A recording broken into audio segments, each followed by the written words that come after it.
Sir, I am very grateful to you for the opportunity you have given me to make a statement. This relates to the exodus of Hindus from East Pakistan, a matter which has been causing great anxiety to the government of India, arising out of the discussions between the Pakistan foreign minister and our minister for rehabilitation during his visit to Karachi for the Pakistan Republic Day celebrations. The Pakistan Prime Minister suggested a meeting at ministerial level at Dhaka to discuss this problem. The government of India accepted the suggestion. The talks were held on the 5th and 6th May 1956. The Indian delegation, led by the Minister for Law and Minority Affairs, comprised, among others, the Minister for Rehabilitation, the Deputy Minister for External Affairs, the Indian High Commissioner in Pakistan, and the Minister for Labour, West Bengal Government.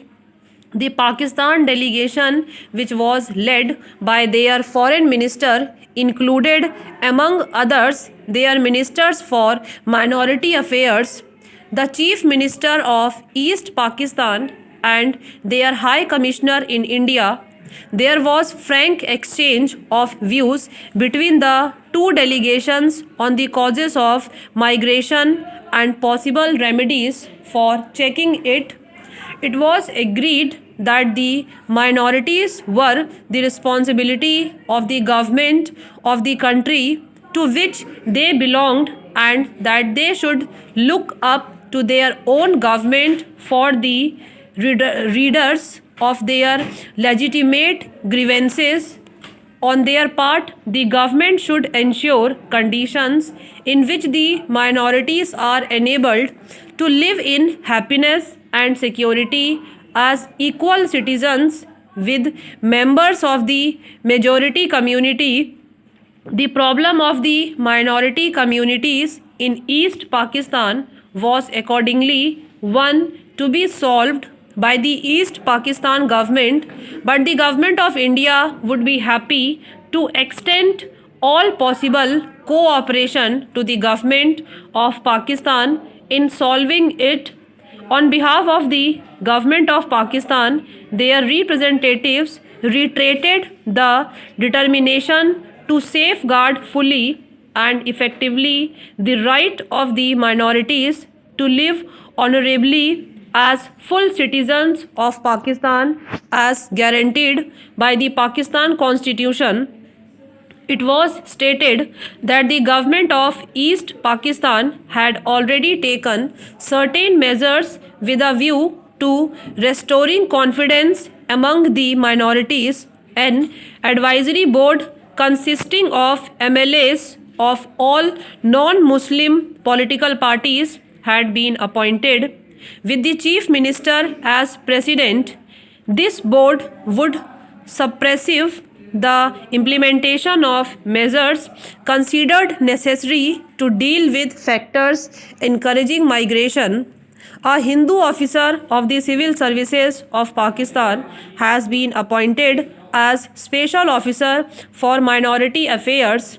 He has been given powers to take up grievances of the minorities with the East Pakistan authorities and all government departments. Measures had been taken to speed up recruitment of members of the minority communities in government services. As matter of general rule, relaxation of age limit and educational qualifications has been ordered. The Special Officer for Minority Affairs has also been directed to examine all recruitment figures to ensure adequate representation of the minorities. The Revenue Department has been instructed to employ members of the minority communities to the extent of 23% of the vacancies in the Estates Acquisition Department. The Minority Commission is going to be revived and minority boards to be established down to the Thana level. Orders have been issued de-requisitioning Hindu houses. The East Pakistan Chief Minister said that more such houses would be if their owners wanted to come back and live in them. The Pakistan delegation also said that in case of complaints regarding abduction of women, officers have been directed to recover the girls immediately and send them to the neutral home in Dhaka. Strict instructions have been issued to all officers of the government that there should be no discrimination against members of the minority communities. The Pakistan delegation was of the view that these steps should ensure security and restore confidence among the minority communities, and that there should be no further cause for migration provided the Government of India cooperated.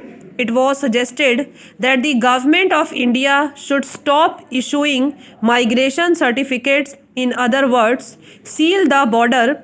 The Indian delegation was of the view that this could not be done since the Prime Minister's agreement of 1950 assured freedom of movement and protection in transit to migrants. The Pakistan delegation also expressed the opinion that one of the causes encouraging migration was the comparative ease with which a migration certificate could be obtained. There was also the attraction of the rehabilitation benefits promised by India to migrants. It was pointed out by the Indian delegation that the rehabilitation benefits given by the Government of India were quite meagre and certainly not sufficient to tempt a person to give up his hearth and home. The Indian delegation also explained that migration certificates were issued after proper examination in view of the various steps that the Pakistan government had already taken or intended to take to solve the problem. The Indian delegation also agreed that the machinery for receiving and examining applications for migration certificates will be strengthened so as to prevent abuse or exploitation of migration facilities by antisocial elements. After the conference, 2 representatives from each delegations were deputed to draft a joint communique. Apparently, through some misunderstanding, the first draft, which had not been approved by the Indian delegation, was released to section of the local press, and this created some confusion. Later, the draft was discussed by the 2 delegations and a mutually agreed communication was released late at night on the 6th of May 1956. A copy of the agreed communication is placed on the table of the House.